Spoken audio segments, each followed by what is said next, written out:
Shalom, you're watching Jerusalem Minute on JNS. My name is Josh Hasten. I am here with JNS CEO Alex Traiman. We are broadcasting to the world from Jerusalem, the eternal capital of the state of Israel and the Jewish people. Alex, how are you, my man? Doing well today. Thanks, Josh. So there's a lot to talk about now. It is approaching the 4-month, I don't want to call it an anniversary, but the 4-month date since the start of the war. Obviously, the October 7th massacre preceded the war, the ground operation in Gaza now taking place. Let's start by talking about what's going on right now in Gaza, an update, if you will, on the situation down in Gaza. Sure. We know that Hamas killed 1,200 people, took over 200 people hostage into the Gaza Strip. The IDF, after a few weeks, went directly into north of Gaza. They pressed down through North Gaza. They pressed down through central Gaza. They told all the residents there to move towards the south. There was a pause in the middle of that fighting. Israel got back 110 hostages and then resumed fighting after that pause. Now most of the fighting concentrated in the south, most of the heaviest fighting in Khan Yunis right now, which is believed to be the last major stronghold of Hamas, where Yahya Sinwar and Mohammed Deif and others are believed to be in hiding, and that's where most of the hostages are believed to be as well, also fighting around the Rafah border as Israel tries to secure the border, this Philadelphia corridor between Egypt and Gaza.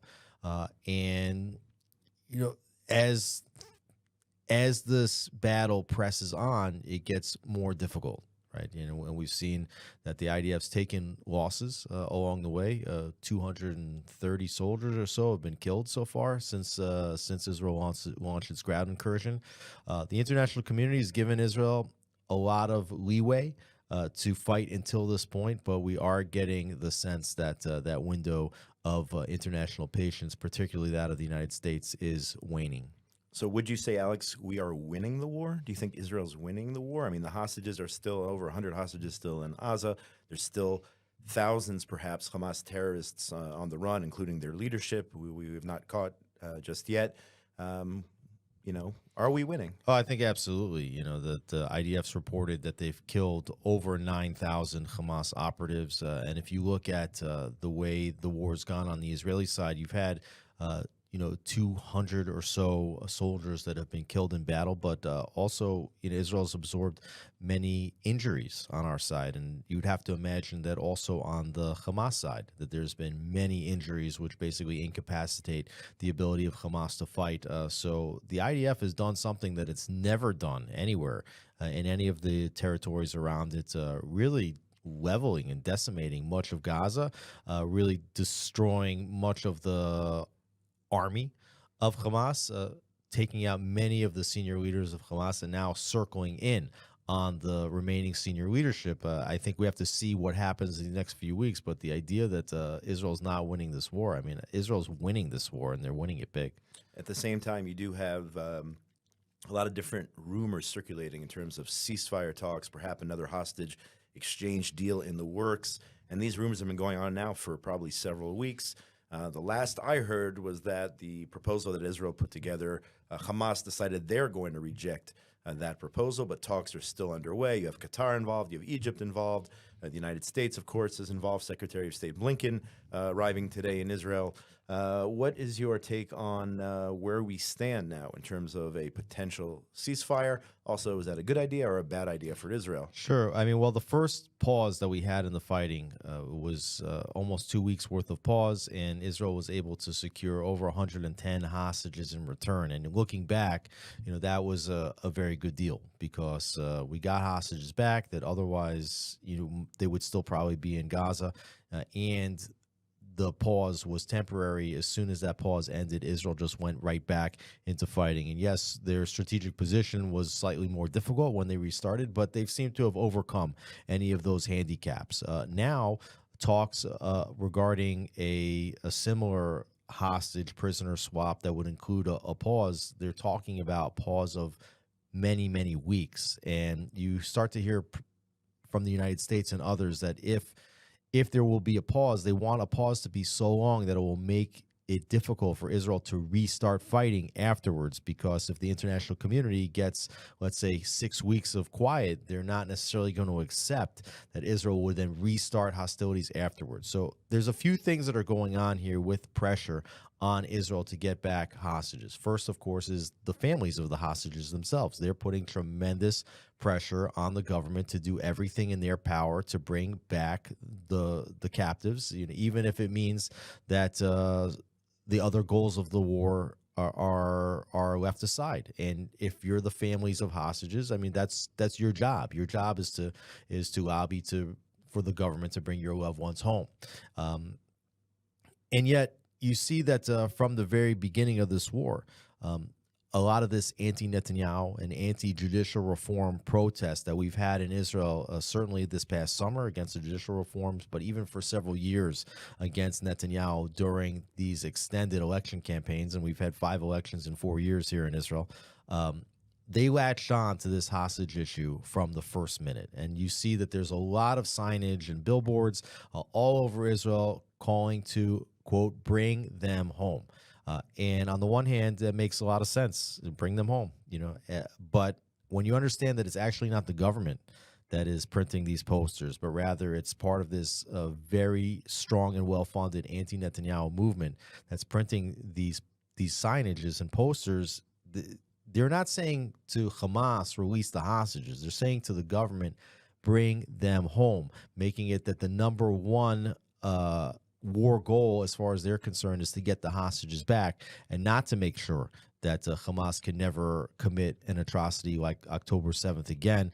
And at the same time, you also have international pressure, for there to be this ceasefire, that it won't start again, but also to bring the hostages home, because what this movement all wants to do, both the anti-Netanyahu domestic movement and the international community, what they want to do is to pin as much blame on this war, both the failings that led up to October 7th and on October 7th itself, and also the inability to get the hostages back. They want to pin this on Netanyahu.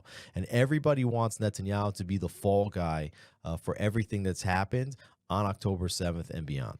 Yeah, you're right. The campaign is not let them go. The campaign is bring them home. Obviously, trying to pressure our government. And as you mentioned, those other forces joining. And, of course, no judgment on the families themselves, who obviously have to do what is necessary. No judgment at all there. But unfortunately, you have those who are piggybacking on it, trying to bring down the government as we go forward. And there will be a day after the war when we start pointing fingers and whatnot, and that day is not now. And yeah, Josh, but you're already starting to see billboards in Jerusalem and in Tel Aviv calling for elections now. Right. And there's no names or organizations that are signed on the bottom of these billboards. There's a campaign now which involves billboards and videos that says in Hebrew, they're red billboards with a picture of Netanyahu all in black. It says, Atah Rosh, Atah Hashem, you are the head, you are guilty. That are being blasted all over Israel right now. So it's very clear that they're trying to get as much domestic pressure to force Netanyahu out while the fighting is taking place. But I'll tell you, I think that ironically what this is actually doing is strengthening Netanyahu, both the domestic pressure and as well as the international pressure. And a lot of this pressure, as you know, and we'll discuss in a little bit, towards the creation of a Palestinian state. People have to remember that in this last election cycle, Israel formed a very strong right-wing government, and the right wing actually won in a landslide before October 7th. Even in the fourth election, when they got Netanyahu out, the Likud party won by 13 seats. It was an unprecedented victory. So this is a right-wing country. And if they feel that these left-wing elements are now pushing hard to get Netanyahu out, while the soldiers are putting their lives on the line to fight Hamas in Gaza, while there is a potential for a much larger war in the north with Hezbollah, and as the international community is now trading in the concept of land for peace and saying, yeah, we were lying about land for peace. We just want you to give up the land, even if the Palestinians cannot deliver any peace at all, as they proved on October 7th. I think all of this helps Netanyahu and his right-wing coalition partners realize that their political priorities to stay exactly where they are and not to give in and to go ahead and to try to win the war full-fledged.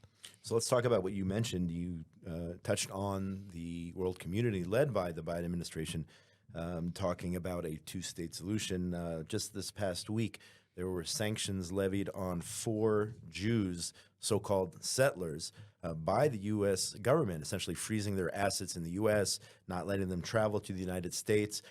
Even some of Israel's banks, who are holding their accounts here, have decided that they're going to freeze their assets. In addition to that, you have, if you follow Twitter, or X as it's now known, you have high-level government officials in the U.S. Repeatedly talking about a two-state solution. As Hamas attacked Israel, as Israel is waging a defensive war, a necessary war to rid not only our region, but the entire world of the evil, which is Hamas, the focus, and again, we appreciate, of course, all the support from the Biden administration in terms of the financial support and military support and all that, but at the same time, they're talking about two-state solutions. They're sanctioning people. Who knows, this could, one day, we could arrive to a situation where they're sanctioning people who are simply supporting Judea and Samaria. They may turn their wrath against IDF soldiers who are defending residents of Judea and Samaria. So, where do you see this going? Number one, on the sanctions on those 4 individuals, and 2, for the future, in terms of, number one, potential IDF soldiers who might be under the gun, and also the all of this talk of a so-called Palestinian state. Yeah, so this is a very slippery slope, what's taking place right now. And in the last year, even before October 7th, we started to hear more and more talk from the Biden administration about increasing amounts of quote-unquote settler violence. And what they're trying to do is to draw some equivalence between radical Jews living on hilltops in Judea and Samaria versus terrorists from organizations like Hamas and Palestinian Islamic Jihad. One of these 4 Jews who was now sanctioned, they basically detained him during a riot in this town of Huwara. And if people will recall, there was about 4 horrific, deadly shootings by Palestinians of Jews just traversing this thoroughfare in Samaria that passes through this town of Huwara that were shot and killed, were shot and very badly injured. And after one of these shootings, when it was clear that the army wasn't really securing the road, so some of the neighboring Jewish communities, they basically made their presence felt in that community, and there was a scuffle. There was some scuffling that went back and forth, but there can be no moral equivalence. There's no violent equivalence between what they're talking about of this quote-unquote settler violence and Hamas terrorism, Palestinian Islamic Jihad terrorism. So the idea that the United States is always trying to find the counterbalance or to justify Palestinian terrorism on the basis of this so-called settler violence, when these episodes that are being classified are far fewer and far less extreme than the thousands of terror attacks targeting Jews with deadly force, all over Judea and Samaria. So the fact that the U.S. is even drawing this equivalence, raises some major red flags. But now you're in the middle of a war. Like you said, we're less than 4 months since October 7th, almost 4 months. And Hamas has just committed the worst barbaric atrocity in the history of the Jewish state, murdering 1,200 people in the most horrific and barbaric way, injuring thousands more, taking 230 or so hostages into the Gaza Strip.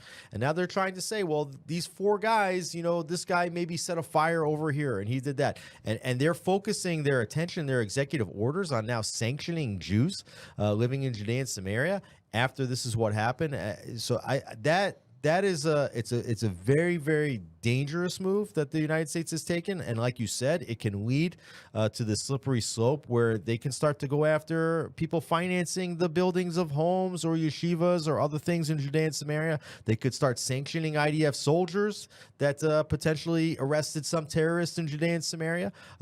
Or not provide weapons, as they're talking about, to certain IDF units that may have been carrying out anti-terror operations in Judea and Samaria. So very slippery slope. But I think that one of the most disappointing elements of this entire story so far is that Bank Leumi, which is the State Bank of Israel, and Bank Hapoalim, and the Postal Bank, the Bank of Dor, and others have said that they will freeze the accounts of these four individuals. And as far as I'm reading in all of the reports, none of these four individuals were convicted of crimes. So, one was held in administrative detention, one was suspected or like arrested and released for something. And so the idea that now Israeli banks would sanction and freeze these individuals' accounts on the basis of these U.S. accusations, I think is very, very disappointing. Yeah, I think it's despicable that the local banks here in Israel are riding the coattails of a foreign government, even if they are our friends, riding their coattails and freezing local accounts. You mentioned the attacks on Israelis, and I think it's the Rescuers Without Borders organization reported in 2023 that there were over 6,000 attacks by Arabs against Jews throughout Judea, Samaria, and in the Jerusalem area. But of course, there are no sanctions on any of those terrorists, only on these four individuals. Correct. I would look at, you're talking about violence and sanctioning people. Look what happened. There was a riot in New York the other day, and policemen were attacked, and individuals who were, I think, temporarily detained, foreigners, people who didn't even have U.S. citizenship. I think they got off the hook. And if you just look at any weekend in places like Chicago, like there are 5, 10, 15 murders in a weekend in the south side of Chicago, and I don't see any sanctioning or freezing accounts or this and that. Violence is violence, but yet the obsession is there. And if you want to look about the Palestinian Authority, residents, and if you want to look at the Palestinian Authority, because they are talking about Palestinian state, and I think that we should touch on that in a second. The Palestinian Authority on the books has a terror financing scheme, which has been dubbed pay for slay, with Sander Gerber in the United States that pushed this concept of pay for slay. People didn't realize it, and the United States passed this Taylor Force Act. But basically, the Palestinian Authority on the books is paying terrorists that are sitting in Israeli jails for committing acts of terror, in many cases first-degree murder or attempted first-degree murder, and they're paying them salaries for life for sitting in Israeli prisons. And if terrorists are killed in the act of committing first-degree murder, the Palestinian Authority is paying stipends to those families of the quote-unquote martyred terrorists, called the Martyrs Fund.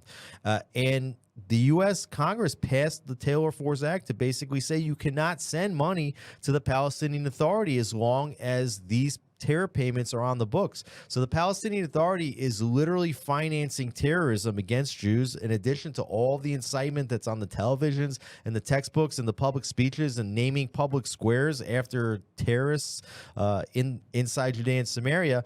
And yet the United States is looking for ways to draw more money towards the Palestinian Authority, and yet here they turn around and they sanction, four poor Jews, basically, that are living on hilltops, essentially, in houses or on a farm or whatever it is, and saying that these are the obstacles to peace in the entire Middle East. Yeah, it should be noted, by the way, the pay to slay program. The more Jews you kill, the more money you make per month, the more money your family makes per month. It's a sliding scale. Yeah. The more carnage you create, the more carnage and more. This is on the books. It's been very well documented exactly how much money is going, who it's going to. I mean, this is charts. Yeah. So it's quite hypocritical right now. And again, the idea now that the administration in the United States is going to say that the outcome of this horrific Hamas attack is going to be that the Palestinians will get a state at the end of the day. I mean, I don't think that there's one Israeli today, or let's take it back, 95% of Israelis today would agree that a Palestinian state cannot and should not be the likely outcome of what happened on October 7th. And yet Biden, Antony Blinken, who's now coming to the region, have said over and over and over again that they want to push towards a Palestinian state. And now in the last weeks, we had David Cameron, who's the foreign secretary of the United Kingdom, as well as members of the State Department, basically looking for ways in which they could recognize Palestinian statehood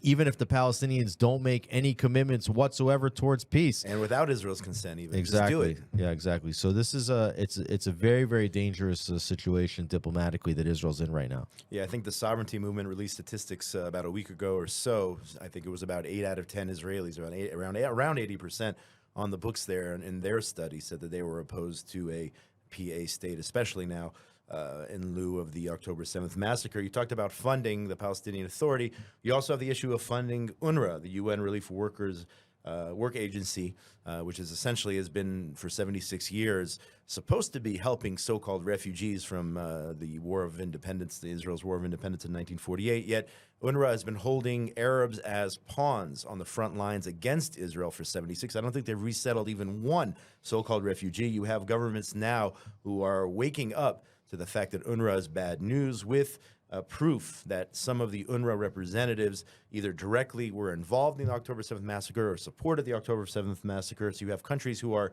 defunding UNRWA. At the same time, you have other countries who are stepping up, I think some Middle Eastern countries and whatnot, who have decided that they are going to continue funding UNRWA. And if you look on X, Twitter, you see that UNRWA is pleading essentially for more and more funding, claiming that they are the source of humanitarian aid and they must be funded. But this is a corrupt organization. We've known this for a long time, even before October 7th. What do you think is going to happen in terms of the world community and their support of UNRWA? You know, the Trump administration pulled support. That right now, currently, I mean, Biden reinstated it. Right now, the U.S. has frozen support along with, I think 7 or 8 other countries. How do you see a future there with UNRWA claiming that they are all about helping the Arabs when, in fact, they're doing the exact opposite? Yeah, UNRWA has been perpetuating the conflict between Palestinians and Israelis since 1948. This is very important. People should know UNRWA has a budget of $1.6 billion. Okay, they are the #1 employer of Palestinians in Judea and Samaria. So what they're and Gaza, what they're not trying to remove the status of refugees. This is the only refugee crisis in the entire world that has its own UN agency, and yet this agency does not resettle or end the refugee status of these individuals. The refugee status is lifelong, and not only is it lifelong, but it actually carries over to second, third, and now even fourth generation. Not to mention that all these refugees live in the country that supposedly they were kicked out of. So you've got a very, very serious problem here. And I saw one report that the average salary of an UNRWA worker is over $100,000, which is an extraordinary amount of money in these territories. And you have now some countries which have said that they are temporarily pausing funding of UNRWA, and they've called on the United Nations to conduct an investigation into the neutrality of UNRWA, as Israel has put forward some significant evidence, as you mentioned, that some UNRWA employees directly participated in the October 7th massacre.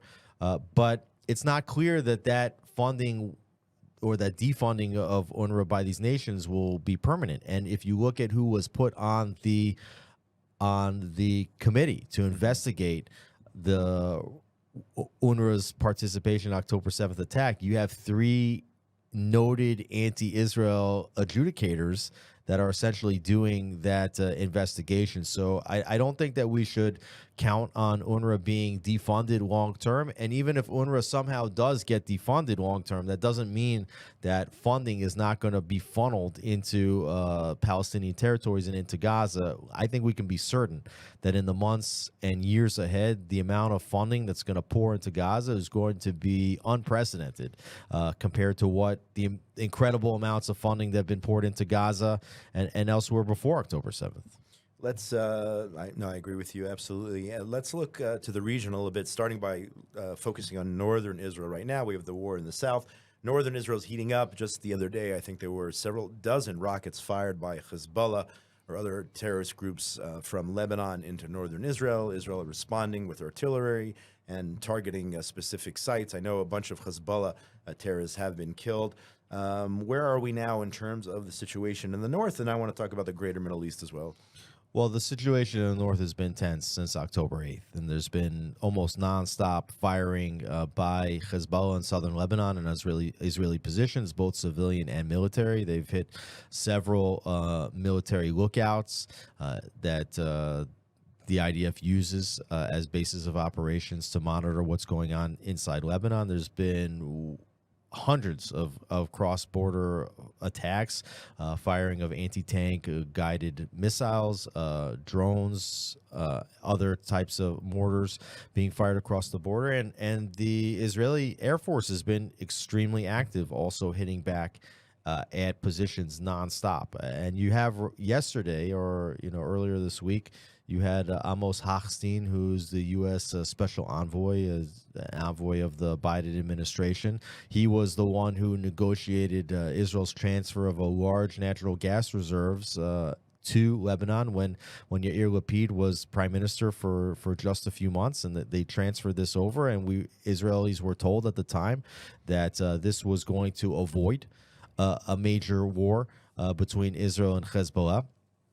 And yet here we are just a year later, and Israel's never been closer to all-out war with Hezbollah in southern Lebanon. And in the very beginning of the war, Israel evacuated tens of thousands of Israeli citizens from a 5-kilometer radius below the Lebanese border, evacuated numerous towns, and these individuals have been living in hotels and guest houses for 4 months now.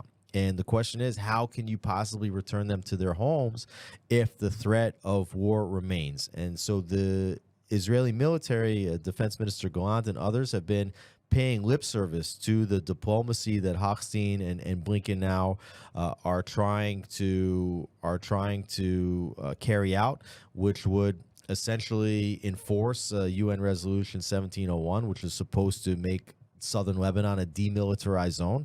It was UNIFIL, a UN agency that was supposed to guarantee that Hezbollah wouldn't be in southern Lebanon. Of course, they failed in their mission. And so diplomatic efforts are now based towards getting Hezbollah to retreat up to 20 to 30 kilometers north of that border. Israel's paying lip service to this diplomatic process, and I think part of the reason why they're doing that is because they have decided that it is in their best interest to fight one front at a time. And meanwhile, they're still fighting heavily inside Gaza against Hamas. And what they want to do is, wrap up the operations there so that they can then move equipment and troops to the north for the potential ground incursion into southern Lebanon. And also, if you just look at the calendar, right now we're in the beginning of February. It's the coldest time of the year. There could be snow in Lebanon at this time of year. It's been raining here in Israel for the last couple of weeks, and it's not ideal conditions. So there's the sense that they want to wait until they conclude some of the operations in Gaza, and also wait until springtime. And the likelihood of Israeli incursion into southern Lebanon, I think at this point is greater than ever. Although with every day that they haven't done it, there could be increasing pressures to prevent them from doing so. Yeah, the rumor is a spring or summer war potentially in the north. You mentioned the gas reserves deal last year and the UN resolution. We can definitely question those looking at the situation right now, as we can also question Israel's decision in 2005 to expel every last Jew out of Gaza. Here we are in 2024 following the massacre of 1,200 Israelis in the south and the 200-plus soldiers who were killed. And I think it's 100,000 Israelis currently living outside of their homes, both in the north and in the south. As we are getting ready to wrap up, we're almost out of time, but I just want to focus on one last topic here. You had 3 U.S. servicemen who were killed in an attack by pro-Iranian. I think the Houthis were responsible for that attack. You had the U.S., even in the last several days, hitting time and time again targets throughout the Middle East, whether in Iraq or in other places right now. Do you think this U.S. response to the killing of 3 servicemen, is this just symbolic, or is this actually making a difference in the, dare I say it, the war on terror, which seems to be spreading throughout the Middle East? What do you think about that? Well, you mentioned that 3 servicemen and 25 injured in Jordan, near the Jordan-Syrian border by a Iranian terror organization, Kataib Hezbollah, which is one of many Iranian terror agencies in the region. And there's been more than 100 attacks on U.S. infrastructure in Iraq, in Syria, in Jordan, in and around Yemen, strikes by Houthis on and towards U.S. naval vessels in the Gulf of Aden and the Red Sea. So the U.S. has been absorbing a lot of hits, direct hits, and also attacks that they've fought back. And now we are beginning to see some striking back at some of the capabilities of Houthis and others. The U.S. has been very hesitant to attack inside Iran or to attack direct representatives of the IRGC, the Iranian Revolutionary Guard Corps, but rather to target some of the second or third degree, more loosely affiliated proxies that are funded by Iran. And we have to see whether these attacks are going to be enough to deter further attacks. By all accounts, from what we're seeing, each one of these attacks is leading Iran and its proxies to test the waters a little bit more. And that's what we've seen between Israel and Hezbollah in the northern border. And that's what we're seeing now between Houthis and U.S. and U.K. forces in the Red Sea, and between U.S. and Iranian forces, is that you're starting to just see the amount of violence slowly intensify, while the United States continues to say that they're not seeking an escalation, but they're building towards an escalation. Well, that's probably going to wrap it up for today. I mean, folks, this is just the tip of the iceberg. This just gives you a sense of just 1 week of news here in Israel, maybe even less. So much going on here. This is Jerusalem Minute on JNS TV. Shout out to Ryan Lifshitz, who's behind the scenes doing a great job here as our engineer. Go to JNS.org for all the latest news from Israel. Make sure you tune into JNS TV on YouTube. My name is Josh Hasten here in Jerusalem with Alex Traiman, CEO of JNS at JNS.org. Coming to you from Israel's eternal capital, the city of Jerusalem. Have a great week, everyone. Be safe, and thanks so much, Alex, for joining us here today. Thanks, Josh.